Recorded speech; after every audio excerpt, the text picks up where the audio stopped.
자, 18년도요. 전자공학입니다.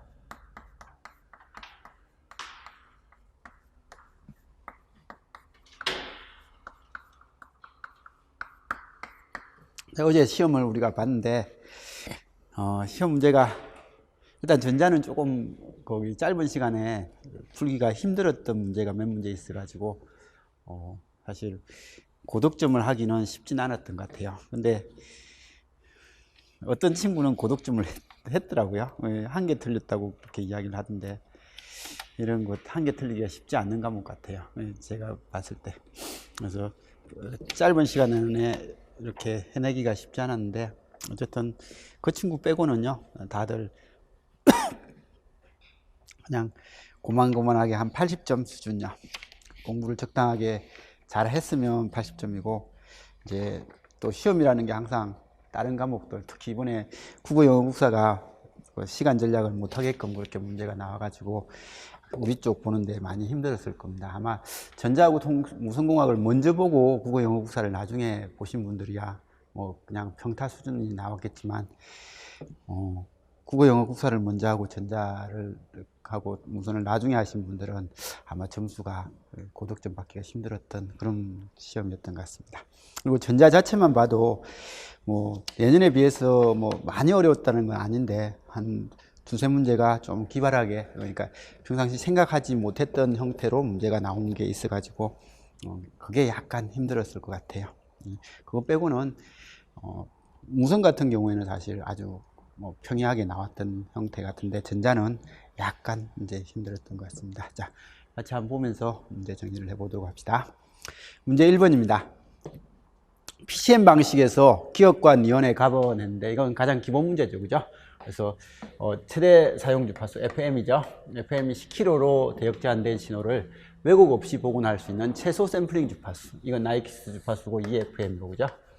그래서 20kHz고. 그리고 양자 레벨 수가 126이다. 뭐 총 128이겠죠, 그죠? 기본적으로 128인데 뭐 126개면 128보다 좀 작거나 같으니까 상관없는 거고요. 이진부하는 경우에 하나의 양자된 표본화 값을 표현하는 데 필요한 최소 비트 수 해가지고 2의 7성이 128이니까 이건 7비트다 라고 해가지고, 이건 답은 3번이 될 겁니다. 뭐 크게 의미 없었던 그냥 기본 문제였죠. 그리고 BJT하고 모스펫에 대한 비교 설명이다. 옳지 않는 것은 뭐냐? 모스펫은 다수 캐리의 이동에 의해서 동작 특성이 결정되므로 단극성 소자가 된다라고 하는 거 기본 내용이죠, 그죠? 그리고 BJT에 비해서 모스펫은 입력 임피던스 값이 매우 커서 입력 전류의 크기가 매우 작다. 그래서 거의 입력 전류가 안 흐르죠, 그죠? 그래서 그런 형태가 되고, BJT에 비해서 모스펫은 동작 속도가 빠르고, 이게 속도 문제는 항상 좀 요즘은 놔두라고 했습니다. 일단 틀렸구나 라고, 지금 현재의 시험에서는 틀렸다라는 겁니다, 그죠? 근데 일단 놔두고요. 회로 설계에 더 고속 회로 설계에 더 적합하다. 이게 고속이라는 것은 잘 모르겠고, 어쨌든 VLSI, 그죠? 고밀도 집적에는 모스펫이 유리하다라는 그런 내용인데, 일단 동작 속도가 빠름으로 고속이라는 조건을 나온 것 같은데, 이 부분은 이제 보류인데 틀렸을 가능성이 높은 거고요. 그 다음에 BJT에 비해서 모스펫은 단위 소자의 면적을 줄일 수 있어서 고밀도 집적, 이게 VLSI죠, 그죠? 그래서 VLSI에 사용을 할 수 있다라고 해서 이제 틀린 건 3번밖에 없을 것 같습니다. 이건 뭐 큰 문제 역시 없었을 그냥 기본 문제입니다. 다음 파형을 상승 에지 트리거 JK 플립프롭에 인가했을 때 시간 T1, T2, T3, T4에서의 출력 Q를 차례대로 바르게 나열한 것은, 단 Q는 T = T0에서 1로 초기화되어 있으며 게이트의 전파 지연 시간이 없다고 가정한다. 그래서 이 문제를 풀 때 T1, T2, T3, T4라는 이런 관점에서 접근을 할 때 그냥 아무렇게나 이렇게 하면 되겠네 라고 해가지고 이 시간요, 이걸 가지고 생각을 하면 틀리는 문제였죠, 그죠? 그래서 이건 무조건 이런 걸 보면 선이 이렇게 돼 있을 때 어디에 해당되는 건지, 즉 포지티브 에지 트리거 방식인지 네거티브 에지 트리거 방식인지를 먼저 체크를 해야 됩니다. 그래서 이걸 보자마자 여기 문장에서 다시 한 번 더 읽어봐 가지고요, 포지티브인지 네거티브인지 그림이 없으니까 문장에서 설명되어 있을 거예요. 그럼 여기에 뭐라고요? 상승해지다 라고 이렇게 되어 있으니까 이게 아니라는 거죠. 그죠? 그래서 여기는 상승해지다. 그러면 상승해지가 되고 초기값이 이제 주어지겠죠. JK 플립플롭에서 항상 초기값이 주어져 있을 겁니다.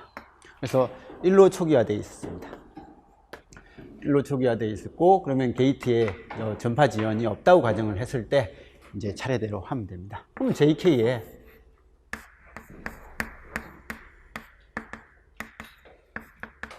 초기값이 1이었어요. 그러면 첫 번째 여기에 클럭 들어왔을 때요. 클럭 들어왔을 때 여기는 0, 1이네요. 그죠? 그래서 0, 1이니까 0, 1이에요. 그럼 클럭 치면 뭐가 되고요?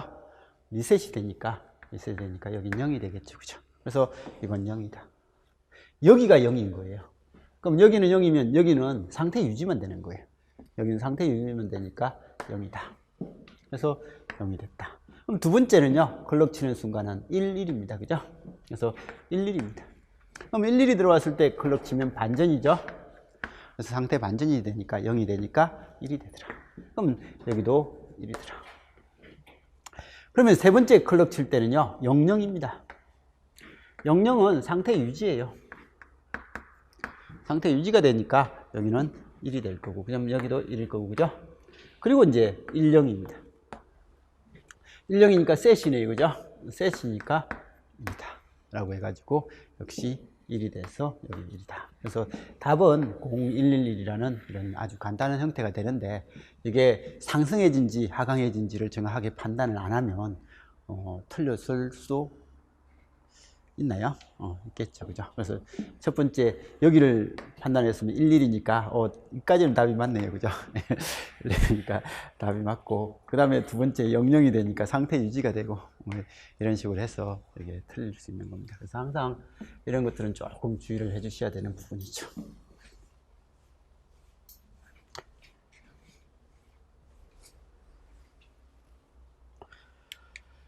자, 네 번째입니다. 다음 다이오드에 대한 설명이다. 옳지 않는 것은, 제너 다이오드는 순바이어스, 항상 제너가 나오면 이게 바이어스가 순바이어스인지 역바이어스인지 파악하는 거, 그건 필수고, 그죠? 그래서 역바이어스에서 제너 항복 현상에 의해서 일정한 전압을 공급한다. 그래서 이게 제너 다이오드가 정전압회로에 사용된다. 이게 올해 전기기기 시험 문제예요. 답이 전압을 일정하게 유지해주는 소자가 뭐냐 라고 해서 제너 다이오드 뭐 이렇게 시험 문제 나왔습니다. 전기에서도 이런 게 이제 나오더라고요. 자, 어쨌든 역바이어스입니다. 그 다음에 발광 다이오드는 순방향 바이어스 상태에서의 전류가 인가되면 빛을 방출하는 거고요. PN 접합 다이오드에서 역방향 바이어스를 인가하면 PN 접합 후에 공급청이 늘어나고, 광수신 다이오드, 포토 다이오드는 역방향 바이어스 상태에서 빛이 인가되면 전류를 흘린다라고 하는 기본 내용이죠. 그죠? FM 방송에서 FM 변조 전에 프리앰프시스 필터를, 이런 필터요. 자, 프리앰프시스를 사용을 하고 수신 측에서는 디앰프시스를 사용을 한다. 그때 이 이유는 이라고 되어 있습니다. 그러면 이건 FM의 특유 잡음이 무슨 잡음요? 삼각 잡음이 있으니까. 이게 고역일 때 잡음의 양이 증가하니까 이 고역에서의 잡음의 양을 줄여주기 위해서 뭐 이런 형태, 잡음의 영향을 줄여주기 위해서 사용하는 거다 라고 해서, 수신단 출력 잡음의 고주파 성분, 잡음이 고주파 성분에 많이 나타나는데 그 나타나는 것을 감소시켜주기 위해서 사용한다 라고 하는 그런 게 답이 되겠죠. 그죠? 그래서 뭐 다른 것은 답이 될 만한 내용이 없어가지고 뭐 설명이 필요 없겠더라고요. 자, 이 문제예요. 그래서 이 문제가 평상시 통신 공부를 좀 하신 분들은 그냥 대충 풀 수 있겠다라고 하는데, 통신 공부가 안 된 사람들은 그냥 포기하고 넘어가야 될 그런 형태의 문제입니다. 자, 그림과 같은 임펄스 응답 HN이 우리가 이거죠. 항상 XN이라는 신호가 들어갔을 때 HN입니다. 그죠? YN이 나왔어요. 근데 YN은 XN하고 HN의 뭐요? 컨볼루션이다. 어떤 시스템에서는요? LTI 시스템에서. 그죠? 그래서 이 LTI 시스템에서 선형 시불변 시스템에서는 항상 이런 현상이 일어난다. 그래서 이렇게 됐을 때 입력 신호 XN에 대한 출력 신호 YN이라고 했을 때 이에 대한 설명으로서 옳지 않는 것은 라고 되어 있고요. 일단 HN이요. 0일 때 1이고 1일 때 마이너스 1이고 나머지는 다 0이다. 라고 이렇게 되어 있습니다. 그래서 이런 형태고 이건 읽으면서 합시다. 문제 1번요. 보기 1번. XN이 N 이꼬르 0에서는 1이고 그 외 모든 N에 대해서 0이라고 가정을 한다면 그래서 XN이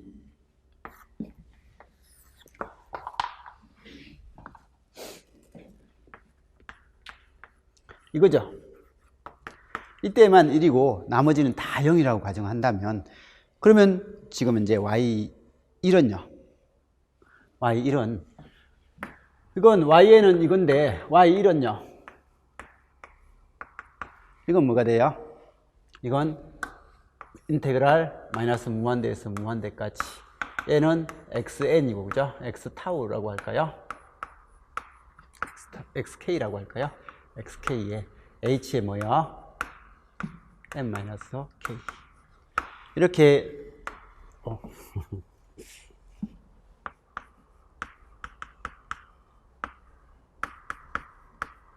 XK 그 다음에 H에 M-K 이렇게 봐도 되고 똑같은 게 뭐예요? H에 K고 그죠? 얘는 가만 놔두고 여기가 M-K 이렇게 되는 거죠. 그래서 이걸 평상시에 잘 하신 분들은요 머릿속으로 이걸 정리를 하는 거예요. 얘는 가만 놔두고요. 얘는 가만 놔두고 얘를 Y축 대칭을 해가지고 1만큼 이동을 시키는 거예요. 그래서 빨리 X1이라고 했으니까 Y1이라고 했으니까 Y1이라고 딱 했던 그거 보자마자 얘를 Y축 대칭을 해서 1만큼 이동해서 이거하고 이거 곱한 결과라고 그렇게 바로 보셔야 됩니다. 이건 그림을 그릴 여유도 없고 1분 안에 풀어야 되는 문제라서요. 얘는 보자마자 그림이 얘는 HK를 가만 놔두고요. 여기에 이걸 K로 바꾸고 마이너스 K로 바꾸고 그럼 바꾸면 Y축 대칭을 한 거죠. 그러면 해도 똑같은 모양이에요. 그리고 1만큼 이동하니까 X에 1-K를 빨리 만들면 이런 그림이 되는 거예요. 이런 그림이 되고 그러면 이런 그림이 되니까 얘 곱하면 얼마야? 마이너스 1이죠. 이거 1이고 마이너스 1이니까 곱하면 마이너스 1이다. 그래서 Y1은 이게 1 대입을 시켜서 사용을 하면 마이너스 1이 나올 수밖에 없죠. 그래서 빠른 시간에는 이 수식을 알든 모르든 우리가 컨볼루션에 대한 기본 개념에서 이렇게 접근을 해 주셔야 되고요. 그 다음에 2번은 모든 n에 대해서 xn이 1이라면요. 이건 xn이 이렇게 생겼으면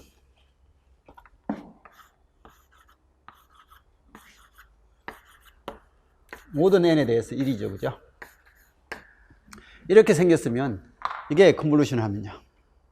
컨볼루션 하면 이거 원점에 대해서 y축 대칭을 하고 어디로 이동하든지 얘 곱하기 얘 하면 플러스 1, 얘 곱하기 얘 하면 마이너스 1 하니까 플러스 1 더하기 마이너스 1 하니까 얼마요? 0이 된다라는 것은 이건 바로 나오겠죠. 그래서 이건 보자마자 역시 만들어낼 수 있어야 됩니다. 이건 그림을 그려서 해석을 하는 게 아니라 저는 설명을 하기 위해서 그렇게 한 거고 시험장에서는 딱 이런 그림을 머릿속으로 떠올려서 이거 하면 곱하면 0이 되겠구나, 곱해서 더하면 0이 되겠구나 라고 바로 알고 계셔야 되고요.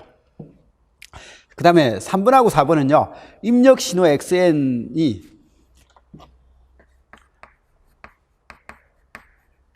가 되면 Y도 M-2다. 4번은 Y에는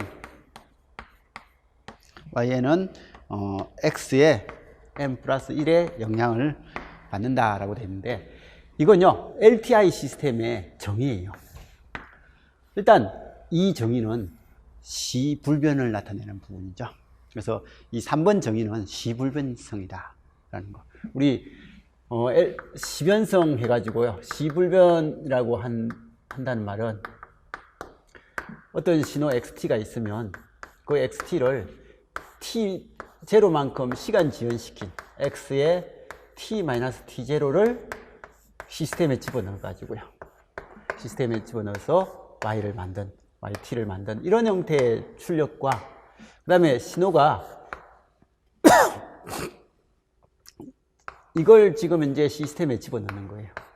집어넣어서 나온 걸 t0만큼, 이게 yn이 되는데 yt가 되는데 이걸 t0만큼 지연시켜서 만든 y의 t-t0, 이걸 y2라고 하고 이걸 y1이라고 한다면 y1하고 y2가 같으면 이 시스템은 시불변이다 라고 그렇게 이야기를 하는 그 내용입니다. 그래서 시간 지연돼서 나온 이 결과, 시스템에서 나온 이 결과는 그 출력 신호 자체를 시간 지연시킨 거하고 같은 결과가 된다라는 걸 우리 시불변성이다라고 이야기하는 그 시불변성에 대한 이야기가 요거고요. 그리고 얘 같은 경우에는 인과죠, 그죠? 그래서 인과성에 대한 내용입니다. 그래서 인과성의 이야기인데, 인과성은 우리가 시간 함수 쪽을 이야기할 때 t축일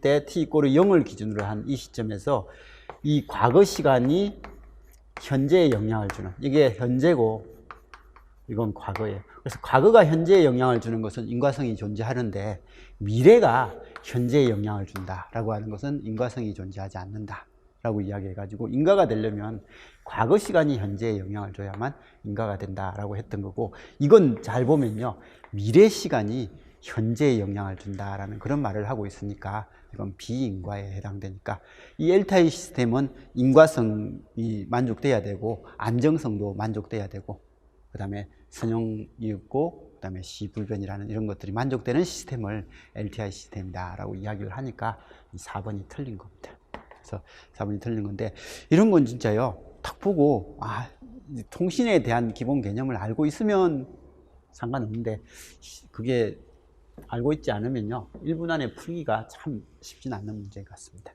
일단 읽을 내용도 많고, 그죠? 그래서 어쨌든 이런 문제들이 조금 우리를 힘들게 했던 문제 중에 하나입니다. 근데 오히려 이런 문제는 편하죠. 일단 패스, 그죠? 패스하면 되는 거라서 편한데, 그래도 시험장이라서 패스하기도 조금 아는 사람들은 건드려 볼까 하다가 시간 낭비할 문제 같습니다. 근데요, 좀 자세히 아는 사람들은 4번을 보자마자 이거 틀렸다라고 그렇게 알 수 있습니다.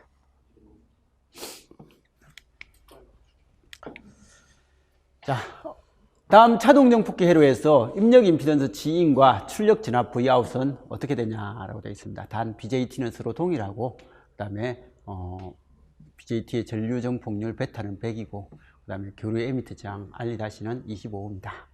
그리고 R2-보다는 R2가 엄청 크다 라고 되어 있습니다. 그러면 여기서 입력 임피던스요, 단일 입력이죠, 그죠? 단일 입력일 때는 얘 전류 안 흐르니까 끊어진 거고, 그럼 눈에 안 보이는 R2-, 눈에 안 보이는 R2- 해가지고 요렇게 하니까 G는 뭐라고요? 2R2-의 베타 플러스 1이죠, 그죠? 그래서 이렇게 되니까 여기가 25ohm이니까 50 곱하기 100, 101이지만 100이니까 5kΩ, 그죠? 그래서 입력 임피던스는 5kΩ다. 그 다음에 전압이득 AV는요, 역시 입력은 요렇게 가고 출력은 요렇게 가니까 뭐가 되는 거예요? 마이너스, 이건 마이너스가 아니죠. 2R2-분의 RC, 이게 전압이득이 될 거고, 그러면 이건 50분의 5000, 그러니까 얼마요?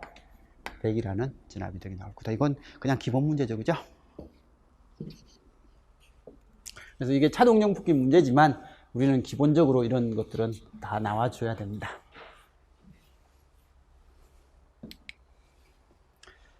자, 이것도 많이 봤던 문제입니다. 충분히 풀 수 있는 문제인데 이런 것들도 힘들어하는 친구들도 좀 있었고요. 자, 다음 반전정폭 회로에서 고역 차단 주파수는 얼마인가 라고 되어 있습니다. 단 연산정폭기 자체의 중간 영역에서의 게루프 전압이득은 100dB고, 전압이득이 100dB다. 몇 배요? 10의 5성배, 그죠? 그래서 여기까지 할까요? 여기 100dB. 근데 이게 10의 5성이니까. 그리고 얘는 이렇게 가다가 이제 쭉 해서 이렇게 떨어지는 쪽이죠, 그죠? 이렇게 떨어지는데 이때 이 차단 주파수를 봤더니 차단 주파수가 얼마라고요? 고역의 차단 주파수는 10Hz다. 그래서 100dB, 10의 5승배의 이득이 나올 때 10Hz의 차단 주파수를 가지게 되고 이게 0dB죠. 그렇죠? 그럼 이 문제에서 단위 이득 주파수가 얼마예요? 라고 하면요. F 유니트죠. F 유니트는 이게 10의 5승분의 1이니까 10의 5승배 되니까 얼마요?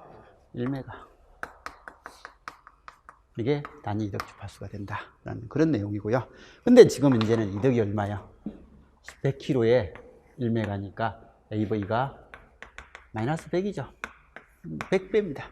지금 이건 AV의 절대값이죠. 항상 그죠? 절대값을 dB로 표시한 이런 형태입니다. 그러면 이득이 100이니까 40dB. dB니까 여기에 되면 이 주파수가 얼마냐?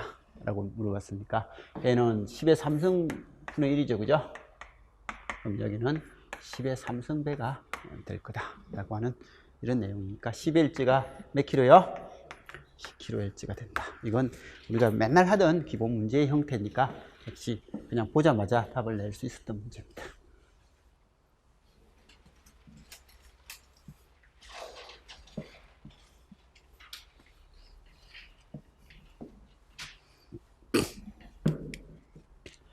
자, 이 문제는요, 예전에 서울시 기출문제이기도 한데,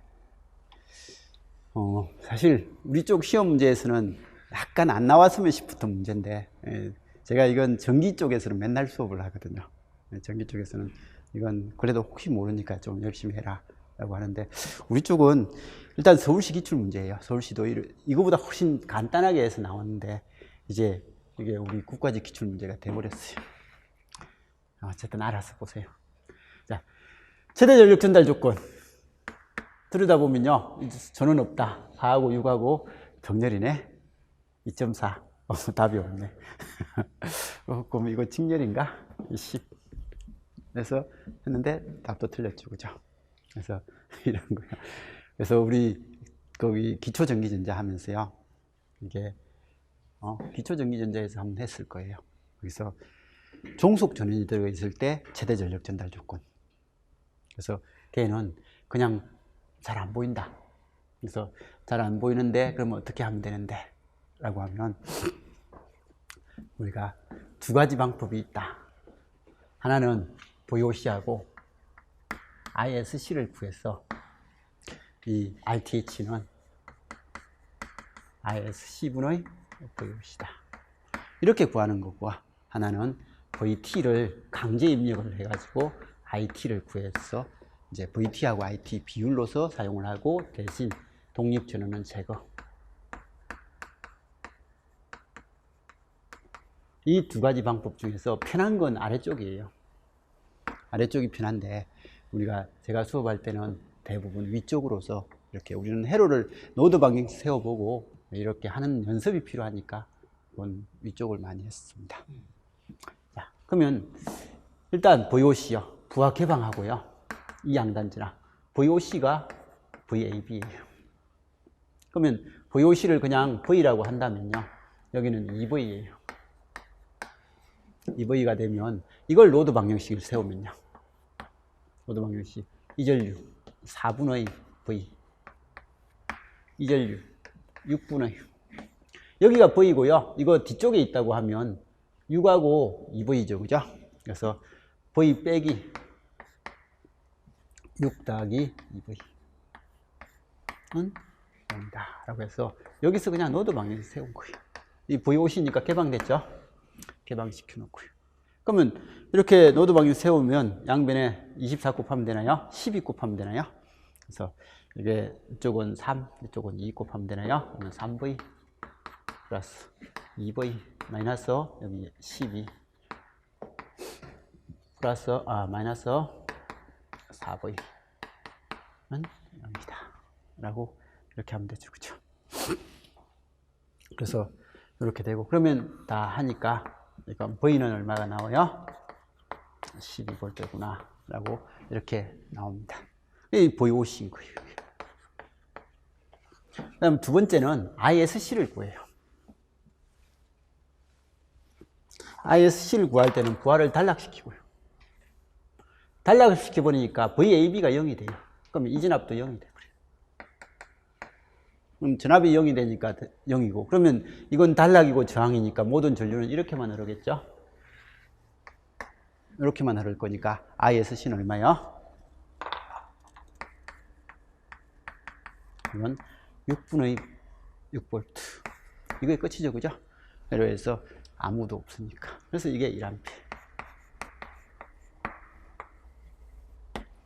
그래서 1A니까 얘는 1A, 여기 12V 하니까 이건 1분의 12 해서 12라는 이런 진압이 만들어진다. 아이씨, 이까지 와가지고 졸면 어떡해. 근데 눈이 어제 술 많이 먹었는가 봐. 눈이 빨겋는데. 자, 아무튼 그래서 어려운 문제거든요. 그래서 VOC 구하고 ISC 구하고 해가지고 이런 형태. 그래서 서울시에서 한 2번 나왔어요, 사실.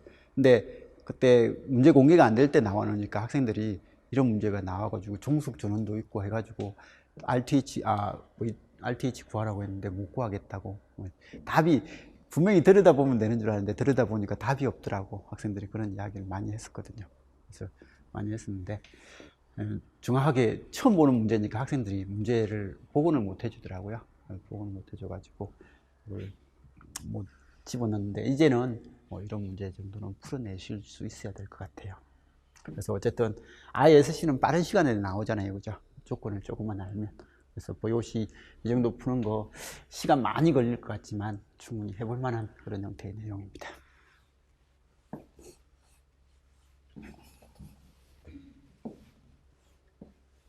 근데 이건 우리 쪽에서는 좀 겁난 문제입니다. 그죠?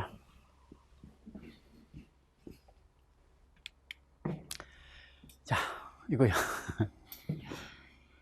이게 전기 기기의 문제입니다. 전기 기기에 제가 수업하면서 한 2번은 이야기했던 것 같아요. 작년에 7급 시험에서도 이게 나왔거든요. 7급 시험 문제에서도 이렇게 DC-DC 컨버터라고 합니다. DC-DC 컨버터고 이런 형태인데 이게 이제 우리 시험에 나와버렸습니다. 9급 시험에도 나와버렸어요. 그러니까 정전압 회로예요. 사실 이것도 정전압 회로라서 중요는 해요. 근데 우리가 아는 정전압은 제너 써가지고 정전압이잖아요, 그죠? 근데 여기는 스위치 써가지고요. 스위치, 코일하고 스위치하고 다이오드 써가지고 하는 정전압. 그래서 이런 DC-DC 변환기입니다.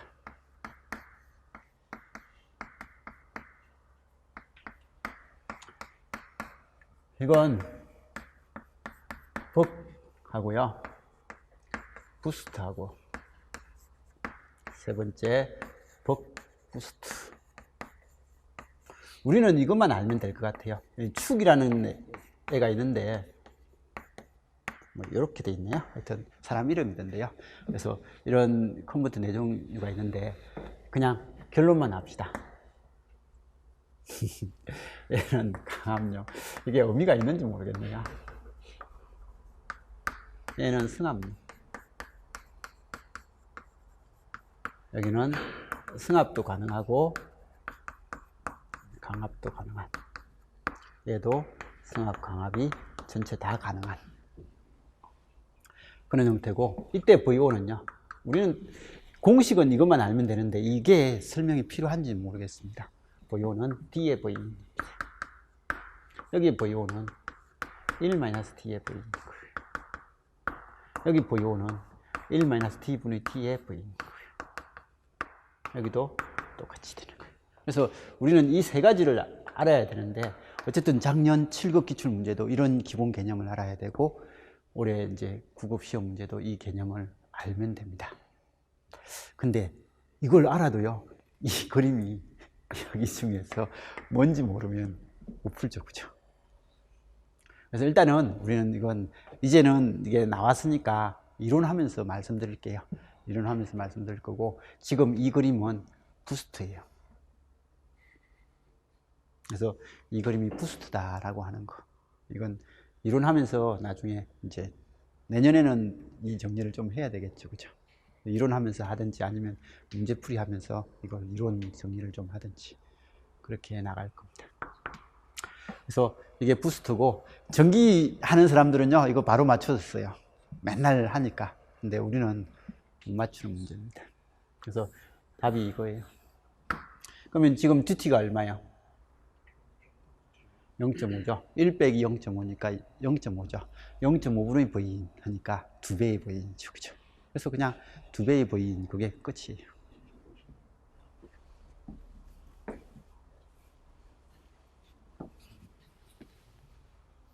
그래서 이건 왜 부스트인지, 그런 것들은 왜 부스트인지는 말씀 못 드리겠는데, 이렇게 생긴 게 부스트다라는 것은 알려드릴 수 있으니까, 그냥 이런 게 있으니까 그냥 정확하게 그냥 보고 익히고 하는 수밖에 없을 겁니다.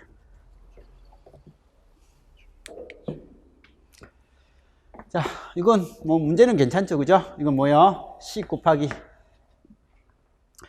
A 플러스 B의 전체의 바는 C의 바 플러스 A의 바, B의 바. 이렇게 하든지, 이거 필요 없고 그냥 여기서 바로 해도 되고, 그죠? 그러면 이렇게 해놓고 1, 1, 0, 0 곱하기 1 더하기 1 하니까 1 곱하기 0고, 그럼 0이네. 0의 바니까 얼마요? 1이다. 여긴요, 0, 1, 1이다. 1, 0, 1, 1 이런 식으로 되니까 이거는 1이고, 그럼 1 곱하기 1이니까 1이고, 1의 바니까 얼마고요? 0이다 라고 해서 이 값은 0이다 하는 거 바로 나오죠, 그죠? 그래서 이런 것들은 이걸 이렇게 해서 풀든지 이렇게 해서 풀든지 알아서 풀면 되는데, 어쨌든 뭐 크게 문제는 안 될 건데요, 시험장이라서 어떻게 될지 모르겠습니다.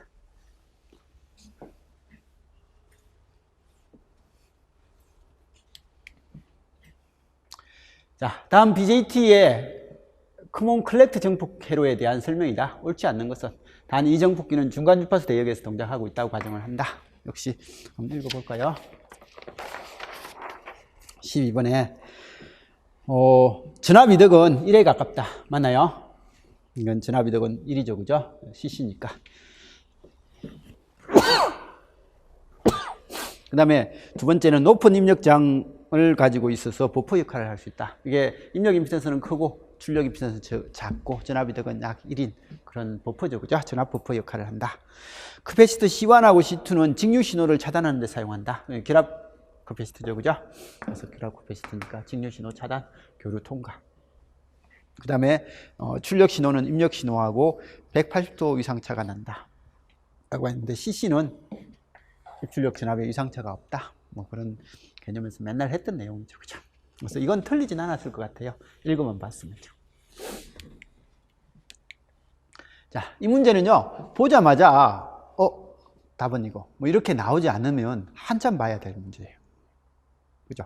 그래서 그냥 보자마자 이건 발진기의 블록 다이어그램이다. 발진기는 베타 A0가 1이 돼야 되고 전기관이다. 그래서 베타 A0가 1이고 전기관이다. 그러면 지금 이제 반전정폭기가 있고 감쇄하고 위상 변이 정폭기를 하는데, 이게 우리가 맨날 보던 이건 거예요.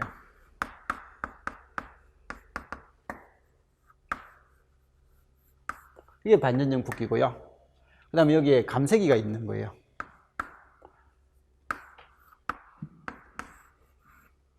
이건 지금 이제 감쇄를 먼저 하고 위상을 딜레이 시켰는데, 우리는 보통은 감쇄가 베타가 29분의 1이고 29분의 1이다 라고 이야기를 하니까 여기 A를 29배 하는 거잖아요, 그죠?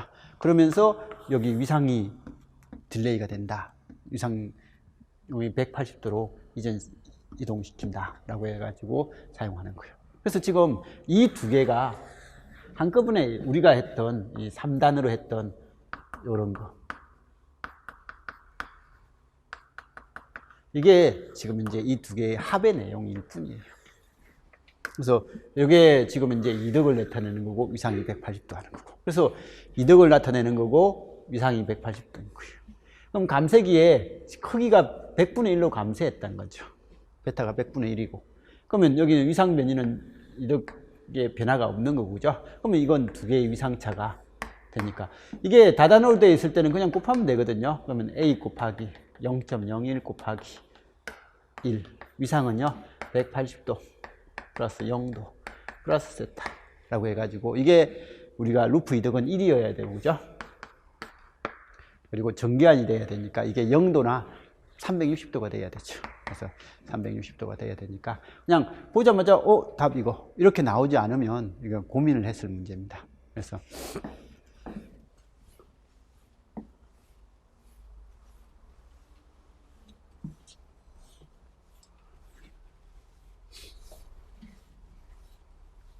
그날 컨디션이 좋으면 이게 딱 보자마자 답이 나오는데, 이게 컨디션이 안 좋을 때는 이게 좀 문제가 되는 그런 문제일 수도 있어요. 자, 14번요. 제가 이번 시험이 꽤 공부를 잘한 친구가 시험 문제를 냈다라는 생각이 드는 게 이 문제예요. 그래서 아까 그 OPM4 내부의 차동용 풀기 문제도 공부를 잘하는 친구들이 보통 내는 문제잖아요, 그죠? 그래서 그런 문제인데, 그리고 거기 특히 LTI 시스템은요, LTI 시스템 같은 경우에는 7급 준비 안 하면 그렇게 신경 안 쓰는 내용이거든요.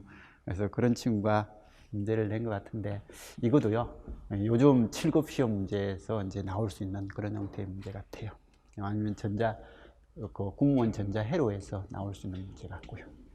문제가 조금 그쪽으로 가버렸습니다. 정가형 N채널 모스 FET의 문턱전압에 대한 설명 중에서 옳지 않는 것은 이라고 되어 있습니다. 자, 1번은 일단 맞다 틀렸다가 바로 나옵니다. 왜냐하면 우리 맨날 할 때 여기 반전층을 만들어야 되는데, 그죠?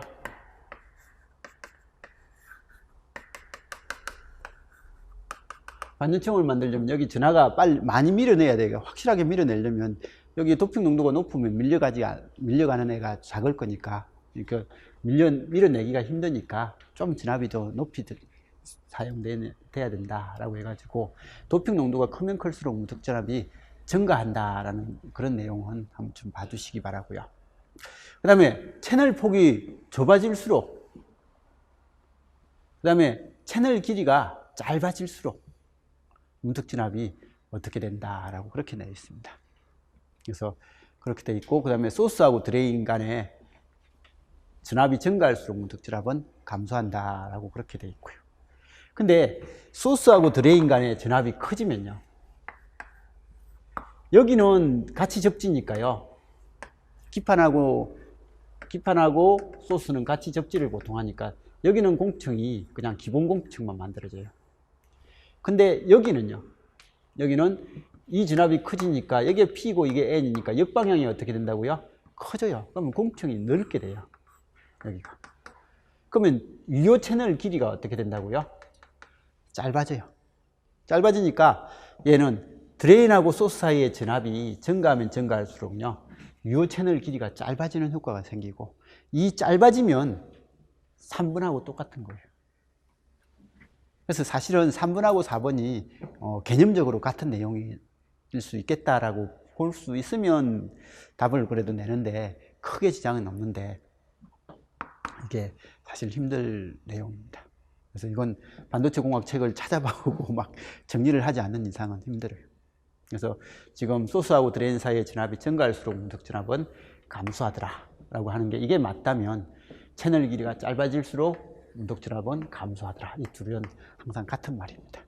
그래서 같은 말이니까 답이 될 수 있는 건 이제 2번밖에 안 되는 거예요. 근데 이걸 제가 책을 찾아보고 했더니 이런 내용이 있습니다. 그 책의 전공서적에서는 이런 내용이 있습니다. 문턱전압 조정해가지고 이 문턱전압을 바꿀 때 여러 가지 이제 요소로서 바꿀 수 있다라고 해가지고요. 이건 어떤 책에 있는 그 책 이름을 제가 가져와야 되는데 안 가져왔는데, 또 책에 있는 내용입니다. 그래서 이 채널 길이 감소는 모스 FET의 주파수 응답과 전달 컨덕턴스를 증가시킬 거다. 그리고 채널 폭에서의 감소는 집적 회로의 집적도를 증가시킬 거다. 이렇듯 채널 길이하고 채널 폭의 각각의 변화에 대해서 문턱전압이 이렇게 영향을 받는다라고 해가지고 책을 찾아보니까 채널 길이가 짧아짐으로 해서 문턱전압이 어떻게 바뀌는지, 그리고 채널 폭이 좁아짐으로 해서 문턱진압이 어떻게 바뀔 건지에 대한 설명이 쭉 있더라고요. 그래서 있고 그 결론이 이제 이런 그래프로 나타나 있더라고요. 그래서 나타나 있는데 다양한 기판에서 따른 문턱진압 대 채널 길이 해가지고 이렇게 나와 있습니다. 그래서 지금 이제 도핑 농도를 이렇게 올리면 올릴수록 어떻게 되더라고요? 도핑 농도가 하면 할수록 이게 세로가 문턱진압이에요. 그래서 도핑 농도를 증가시키면 증가시킬수록 문턱진압이 이렇게 커지고 있더라라는 걸 보여주고 있고요. 그 다음에 두 번째 그림은 지금 여기에 채널 길이가 채널 길이하고 문턱진압의 관계로서 이 채널 길이가 길어지면 길어질수록 문턱진압의 크기도 어떻게 되더라고요? 보통은 증가하더라라고 해가지고 그래서 채널 길이가 짧아지면 문턱진압은 커지더라라는 그런 내용입니다. 그래서 여기 앞에서 채널 길이가 짧아질수록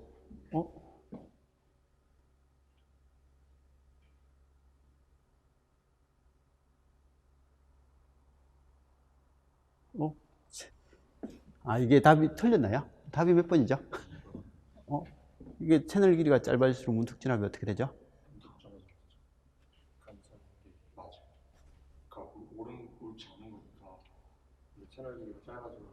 짧아질수록이죠.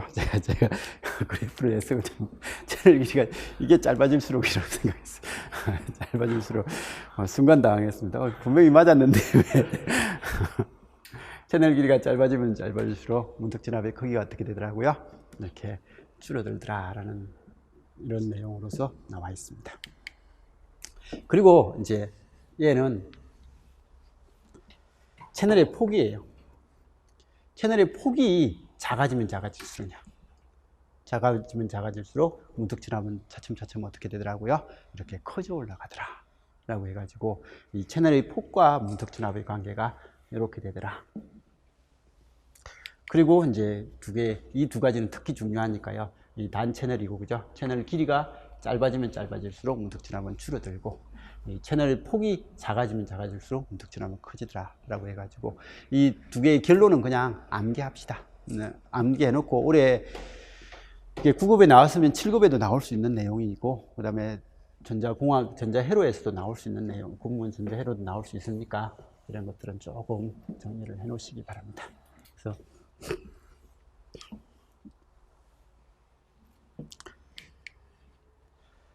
자, 그 다음에 15번입니다. 다음 회로에서 저항 8kΩ의 양단에 걸리는 진압 VL은 얼마인가 라고 되어 있습니다. 이건 뭐 알아서 풀면 되죠, 그죠? 그래서 이거 뭐 중첩을 해도 되고요. 중첩을 하면 이거 없다면 8kg 해가지고 하니까 여기 몇 볼트요? 여기는 8볼트인가요? 그 다음에 요거 없다면 여기 16이면 여기 4, 12, 1대 3이네요. 1대 3이니까 여기는 4분의 1이고 4분의 3이에요. 전류비는 3대 1이에요. 그럼 여기는 얼마요? 6이 오를 거고 이쪽은요? 2가 오를 거다. 그럼 이렇게 되니까 이쪽이 몇 볼트요? 16볼트가 된다. 그러면 중첩을 하면 얼마가 되고요? 여기는 마이너스 8볼트다. 뭐 이런 형태는 나올 건데요. 뭐 중첩을 해도 되고 아니면 전원 변환 해가지고 하면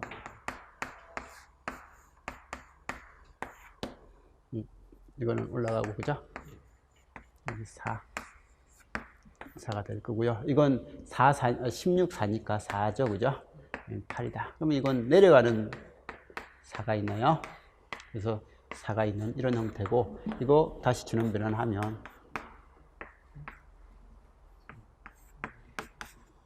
16이고, 그죠? 여기 4, 8. 그러니까 이렇게 되니까 여기는 이렇게 8V다. 이렇게 전원 변환을 해도 되고, 중첩을 해도 되고, 하는 것은 자기들이 알아서 봐주시면 될 것 같습니다.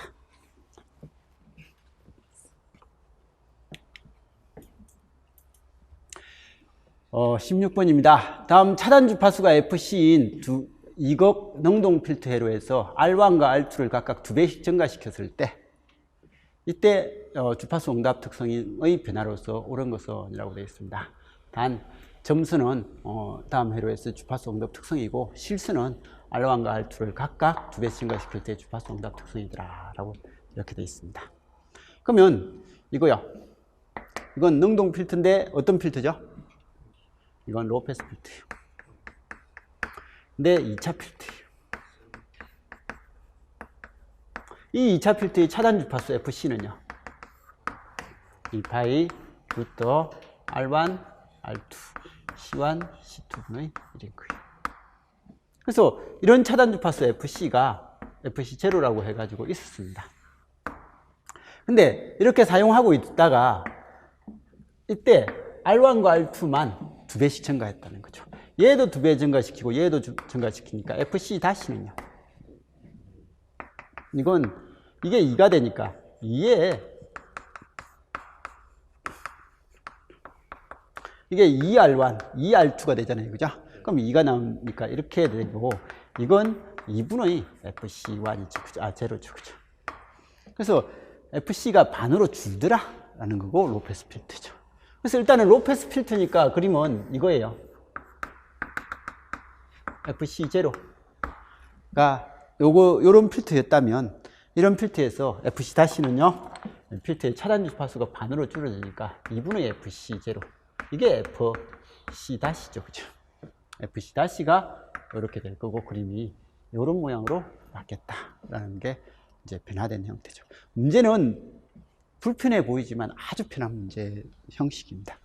이런 문제 있으니까 이런 것들은 잘 풀어내셔야 되는 거고요. 답은 몇 번이고요? 이게 3번이라고요? 아, 이게 3번이구나. 그림 따기 하다가 귀찮아가지고 순간 당황했습니다. 이게 돼야 되겠죠, 그죠? 자, 17번요. 다음 회로에서 출력 F의 논리식은 어떻게 되냐라고 그렇게 이야기했습니다. 이건 뭐 알아서 보시면 되죠. 근데 이거 할 때 요것만 적용시켜서 논리식을 구하세요. 여기까지만 하고 나머지는 안 해도 될 겁니다. 그럼 이건 C 플러스 D인가요? 여긴요 B 플러스 C의 바의 전체의 바. 여기는 A. 그럼 여긴요 A 곱하기 이거 풀면요 B의 바 플러스 곱하기 C 이렇게 되나요? 그래서 이런 형식이 되고 그러면 여기는요 A, B의 바 C 플러스 C 플러스 D 라는 이런 형식이 되고 그러면 이건 C 묶어내면요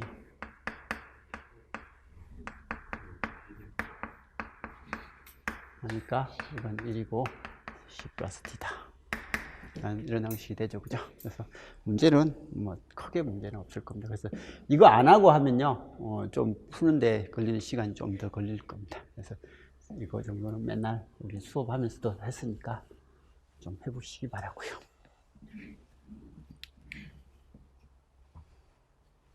이건 뭐 가로로 쓰면 되죠.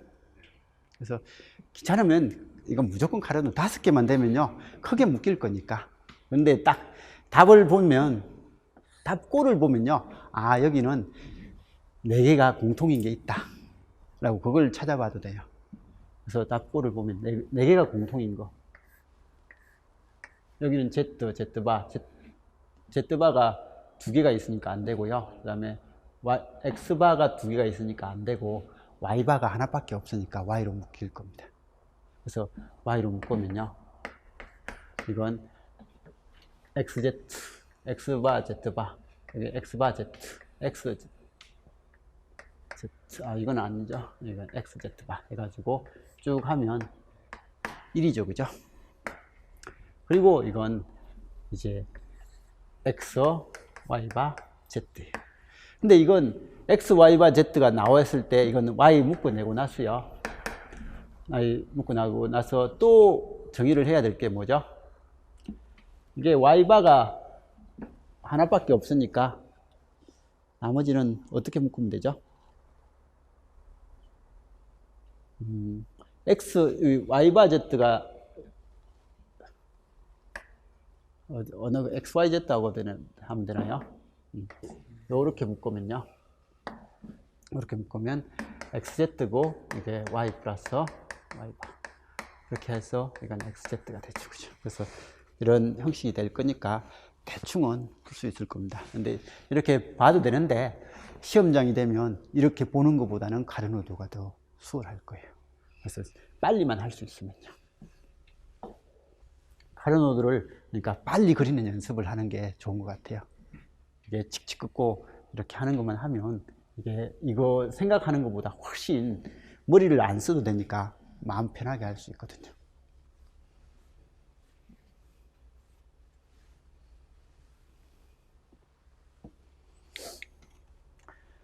다음 모스 FET의 커먼 소스 정폭기 회로에서 M1이 포화 영역에서 동작할 때에 대한 설명이다. 옳은 것은 뭐냐라고 되어 있습니다. 단 M1의 전달 컨덕턴스 GM은 200mm 지멘스고요. 소신호 출력장 R로는 10kg다. 그리고 RD도 10kg다. GM분은 이런요. 5입니다.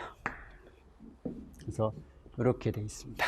역시 이것도 그걸 한번 읽어보면요. M1의 드레인 소스 진압 VDS는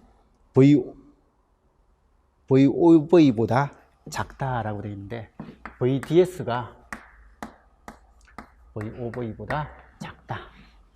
이건요. 맞냐 틀리냐는 것은 문제에 주어져 있어요. 여기서 이 단어, 그죠? 우리가 VDS하고 ID 특성 관계에서 VGS, 일정한 VGS1일 때, 그죠? 이게 VGS2일 때, VGS3일 때, 이런 식의 그림을 그려봤고, 그때 이 핀치 오프 되는 지점들을 이렇게 쭉 연결하면 이렇게 될 건데, 이게 VGS-DS가 VOV보다 작을 때고, 얘는 VGS-DS가 VOV고, VOV는 뭐고요? VGS-VT고, 그죠? 이쪽은 VDS가 VOV보다 큰 영역이다. 그러면 포화 영역에 들어가려면, 이게 포화 영역이고, 그죠? 이건 리니어 영역이라고도 하고 트라이오드 영역이라고 했죠, 그죠? 그래서 트라이오드 영역이다. 그래서 지금 이 영역이냐, 이 영역이냐라고 했는데 지금 포화에 동작된다라고 이야기를 했기 때문에 얘는 지금 포화가 아니라 리니어 영역, 트라이오드 영역을 설명하고 있으니까 1번은 틀렸죠. 정폭기의 출력 임피던스는요. 여기서 들여다본 출력이 지하우스는 뭐가 되고요. 얘만 있으면 얘지만 얘까지 같이 있으면 이거 병렬이죠.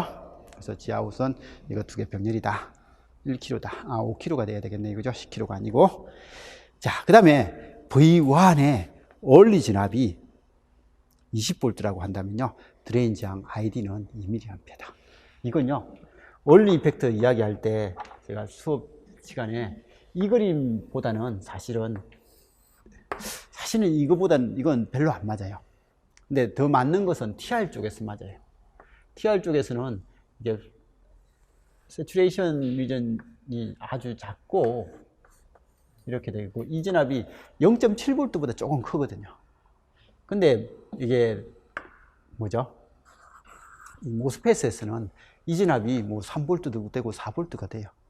그래서 이 문제는 조금 이제 이 제기가 하려면 이 제기를 해도 상관없는 그런 문제가 될 건데, 아무튼 지금 이제 이건 거예요. 수업하면서 이런 그림도 한번 그려드렸을 겁니다. 이상적으로는 이게 베타가, 그죠? 베타가 VC죠. TR에서는 VC이고 여기는 VDS입니다. VDS 변화에 의해서 일정해야 되는데 약간 기울기를 가진다. 그래서 이 기울기를 가지는 게 지금 저기 있는 뭐야? 정폭기에서 이런 GM, VGS라는 이런 것만 있는 게 아니라 여기에 R로라는 또는 R로, 그죠? 이건 베타의 RB. IB. TRS는 베타의 IB고 R로고 FETS는 GMVG 쓰고 RD입니다. 그래서 이런 형식으로 되는 게 얼리 이펙트다. 그럼 이때 이 기울기의 역수가 뭐라고요? 이 기울기의 역수가 이 저항이다 라고 이야기했고, 그럼 이때 요 값요, 이 값이 IC 또는 ID가 되잖아요, 그죠? 근데 이걸 쭉 반대쪽까지 이렇게 보냈을 때 Y축에 이렇게 X축에 부딪히는 이 진압이 뭐라고요? VA다 라고 해서 얼리 진압이다 라고 이야기한 적이 있을 겁니다. 그래서 이게 얼리 진압일 때 이 기울기는 그러면 이거하고 이게 차이가 거의 안 날 때는 이 높이하고 이 높이, 제가 그림에서는 약간 높이 차이가 있지만 사실 높이 차이가 거의 안 나요. 안 나니까 요렇게 된 이 삼각형 형식에서 기울기를 구할 수 있다는 거죠. 그러면 이쪽 진압이 뭐예요? VA죠, 그죠? 얼리 진압이고 이쪽이 ID잖아요, 그죠? ID면 이게 델타 ID에 대한, 원래는 델타 VA에 대한 델타 ID가 마이너스 뭐가 되는 거예요? 마이너스 R2분의 얼리 저항이죠, 그죠? RO죠. 지금 이 얼리 저항이 RD입니다. RD분의 1 또는 마이너스 RO분의 1 이렇게 돼야 되는데 우리는 그냥 요거 R로 값이 주어져 있으니까 R로 값은 그냥 이 전류분의 진압 이렇게 해가지고 하면 된다. 그러면 전류가 지금 이제 얼마요? 2mA하고 이게 몇 볼트요? 20V가 되면 이게 10kΩ입니다 라고 해서 R로가 지금 이제 10kΩ니까 이런 조건을 만족할 수 있다라는 그 말을 하고 있는 겁니다. 그래서 이 그림을 머릿속으로 상상을 했으면 이 문제는 맞다 라고 확인을 했을 건데, 근데 시험장에서 이걸 하기는 쉽진 않았을 것 같아요. 쉽진 않았을 것 같고, 그러면 이제 보긴 4번은 뭐예요? 전압이득이 지금 이제 뭐예요? 1000이다. 근데 이거 전압이득은 얼마예요? 이건 5분의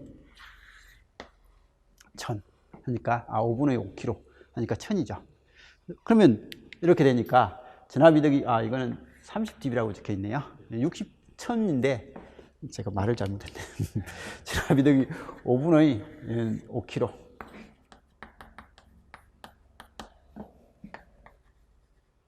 마이너스 1000이다 라고 해가지고 큰일이네 저는.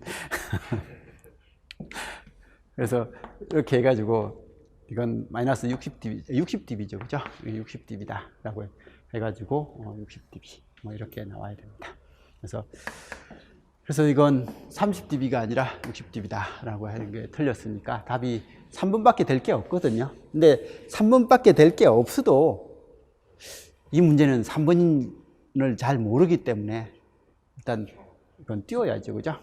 띄워야 되고, 그러면 여기는 그냥 크게 문제 없이 나머지 값이 틀렸다라는 것 때문에 3번이 답이다라고 그렇게 나올 수 있을 것 같아요. 그래서 이 문제는 몰라도요, 나머지가 틀렸으니까 답이 이것밖에 없다. 그래서 좀 전에 그 문제도 요즘 그 군무원 시험 문제, 군무원 전자회로 시험 문제하고요, 7급 시험 문제에서 이 문제는 좀 많이 나오는 거죠, 그죠? 자, 다음 정폭회로에서 입력 전류원 IS가 2mA일 때 출력 전압 Vout은 얼마인가 라고 되어 있습니다.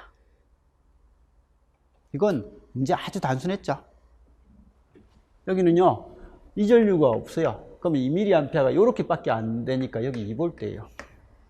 그럼 여기는 2V예요. 입력이 2V일 때 이건 비반전 정폭이니까 1 플러스 5분의 10 해가지고 3배죠, 그죠? 3배니까 2V가 6V다. 이렇게 풀어도 되고, 그럼 여기가 2V니까 여기도 2V다. 그럼 5kg 양단에 2V니까 10kg 양단에는 4V일 거다. 그럼 출력은 6V다. 뭐 이렇게 해도 되고. 그래서 어느 거든지 정폭기 이득을 확인해서 풀어도 되고 하니까 큰 문제는 없는데요. 어쨌든 문제는 몇 문제가 힘들었어요. 그 몇 문제 때문에 나머지 문제가 진짜 힘들게 당황스럽게 느껴지는 그런 문제입니다. 문제가 크게 막 어려운 그런 내용은 아닌데요. 시험장에서는 당황스러웠을 문제가 좀 많았던 것 같아요. 그래서 이건 나중에 보면요, 이런 문제 충분히 풀 수 있겠다라는 느낌이 들지만 실제 시험장에서 보면 이걸 어떻게 풀어라고 했던 문제가 몇 문제 되는 것 때문에 체감 난이도가 조금 힘들었던 그런 시험 문제였습니다. 아무튼 문제를 풀어보면 별거 아닌데, 그죠? 풀기 전에는 좀 힘들게 느껴졌을 만한 그런 문제들이 많이 있어서 조금은 시험장에서 당황스러웠던 그런 형태였을 겁니다. 아무튼 잘 보셨을 거라고 믿고요. 첫 시험입니다. 올해 첫 시험이고 국가직은 항상 시간이 모자라는 시험이에요. 그래서 시험이니까 첫 시험이 좀 힘들었다고 해도요, 너무 크게 실망하지 마시고 이제 남은 시험이 올해 많잖아요, 그죠? 많은 시험에 이런 내용들을 좀 잘 정리해서 다음 시험에서는 고득 좀 할 수 있게끔 그렇게 해주시고, 그리고 국가직하고 지방직은 분명히 시험 유형의 패턴이 달라집니다. 달라지니까 너무 국가직에서 점수가 안 나왔다라고 해서 내가 지금까지 해왔던 공부의 방향을 바꾼다, 그건 아닌 것 같고요. 그냥 계속 해가는 대로 했던 대로 그냥 해 주시면서 이제 내가 부족한 게 뭐다라고 하는 것들 조금 채워보시고 실수 안 할 수 있게끔 그렇게 해주시면 될 것 같습니다. 아무튼 잘 보셨길 바라고, 그리고 꼭 합격했으면 좋겠는데 어쨌든 좋은 결과 있었으면 좋겠습니다. 일단 전자공학은 여기까지 하겠습니다. 이상입니다.